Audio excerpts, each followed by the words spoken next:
Theorem 6.5 को prove करेंगे। Theorem 6.5 को हम क्या बोलते हैं, साइड एंगल साइड सिमिलरिटी या SAS similarity. If one angle of a triangle is equal to one angle of the other triangle, इसका मतलब क्या है कि सबसे पहले हम यहाँ पे दो ट्राइंगल बनाएंगे ABC and DEF। Angle A को अगर मैं एंगल D के इक्वल लेता हूँ, ठीक है, इसके बाद हमें क्या बोल रखा है कि the sides including these angles are proportional. इस लाइन का क्या मतलब है, ये हमें ये बोल रहे हैं कि एंगल A कौन कौन सी साइड से बना हुआ है, ये बना हुआ है AB एंड AC से। एंगल D कौन सी साइड से बना हुआ है, DE एंड DF से। AB अपॉन DE इक्वल होगा AC अपॉन DF के, यही हमने यहाँ पे लिखा है, ये हमें गिवन है। गिवन में हमें क्या लिखना, in triangle ABC and DEF angle A equals to angle D ले रखा है। AB अपॉन DE को इक्वल करूंगा AC अपॉन DF के। सिमिलर प्रूफ करने के लिए हम यहाँ पे एक कंस्ट्रक्शन करेंगे, जितना हमारे पास में AB है उतना इस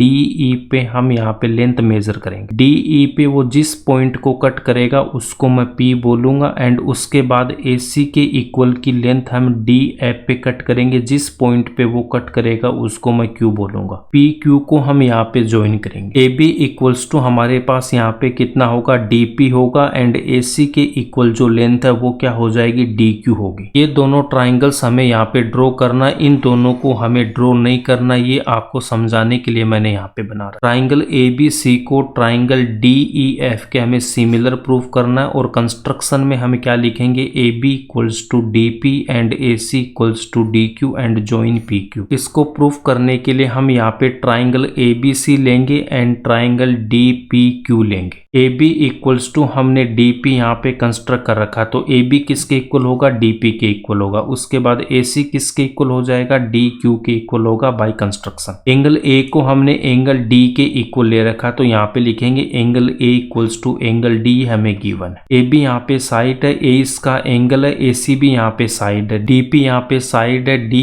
एंगल है, DQ भी यहाँ पे साइड है। साइड एंगल साइड से ये दोनों ट्राइंगल है वो क्या हो जाएंगे, कॉन्ग्रेंट हो जाएंगे। Triangle ABC and triangle DPQ यहाँ पे साइड एंगल साइड से कॉन्ग्रेंट हो गए, तो CPCT से मैं क्या बोल सकता हूँ कि जो एंगल B है वो P के इक्वल होगा, एंड एंगल C है वो किसके इक्वल होगा, Q के इक्वल होगा। तो यहाँ पे हम लिखेंगे एंगल B को P के इक्वल, एंगल C को मैं Q के इक्वल लिखूंगा बाई CPCT से। क्रोस्पोंडिंग पार्ट्स होते हैं वो कॉन्ग्रेंट ट्राइंगल के इक्वल होते हैं, इसको हम बोलेंगे इक्वेशन नंबर 1। इसके बाद क्या लिखना, गिवन हमारे पास में क्या, AB upon DE equals to AC upon DF, इसको मैं यहाँ पे लिखूँ। कंस्ट्रक्शन हमने क्या कर रखा है कि AB इक्वल्स टू DP, तो यहाँ पे जो AB है इसको मैं क्या पुट करूंगा, DP। AC equals to DQ है, तो यहाँ पे इस AC को हम क्या पुट करेंगे, DQ पुट करेंगे, तो हमारे पास में ये स्टेप आएगी। कंस्ट्रक्शन को यहाँ पे हमें नहीं लिखना, ऑलरेडी हम लिख चुके हैं, और गिवन को भी नहीं लिखेंगे, ये ट्राइंगल भी हमें यहाँ पे नहीं बनाने, डायरेक्ट इस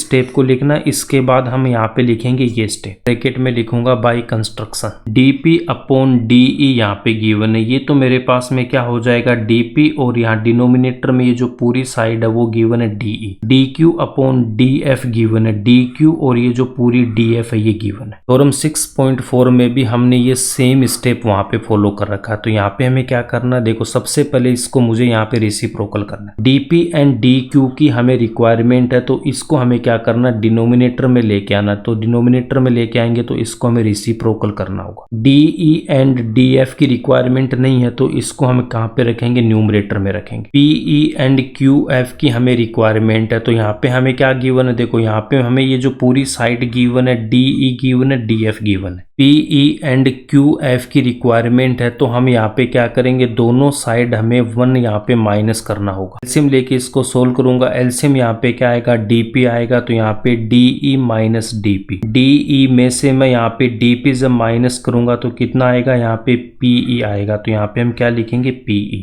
DE माइनस DP को मैं क्या लिखूंगा, यहाँ पे PE लिखूंगा। एलसीएम यहाँ पे DQ आएगा, इसको लिखूंगा DF minus DQ। DF minus DQ Q करूंगा तो यहाँ पे कितना आएगा, क्यू एफ आएगा। तो यहाँ पे हमें क्या लिखना है, क्यू एफ लिखना है। इसको मैं क्या लिखूंगा, क्यू एफ लिखूंगा। नेक्स्ट स्टेप में क्या लिखेंगे, PE upon D P equals to Q F upon D Q. इसको अगेन हम यहाँ पे रिसिप्रोकल करेंगे। पीई अपॉन डी को क्या लिखेंगे, D P upon PE and Q F upon D Q को लिखूंगा D Q upon Q F. इसके बाद यहाँ पे देखो ये जो ट्राइंगल है D E F, D P upon PE equals to में क्या गिवन है, D Q upon Q F. Triangle की साइड्स का रेशियो जब इक्वल होता है तो हम कन्वर्स ऑफ बीपीटी से क्या बोलेंगे, ये जो पी क्यू है वो किसके पैरेलल हो जाएगी, ई एफ के पैरेलल होगी। कन्वर्स ऑफ बीपीटी से हम क्या बोलेंगे, यहाँ पे जो पी क्यू है वो ई एफ के पैरेलल होगा। कन्वर्स ऑफ बीपीटी अगर आपको याद नहीं है तो प्लेलिस्ट में जाके आप देख सकते हो। यहाँ पे आप देख सकते हो बीपीटी में हमने क्या प्रूव कर रखा है, डीई हमें अगर बीसी के पैरेलल गिवन है तो बीपीटी से मैं क्या बोलूंगा, इस ट्राइंगल की साइड्स का रेशियो क्या होगा, इक्वल होगा। AD upon D B equal होगा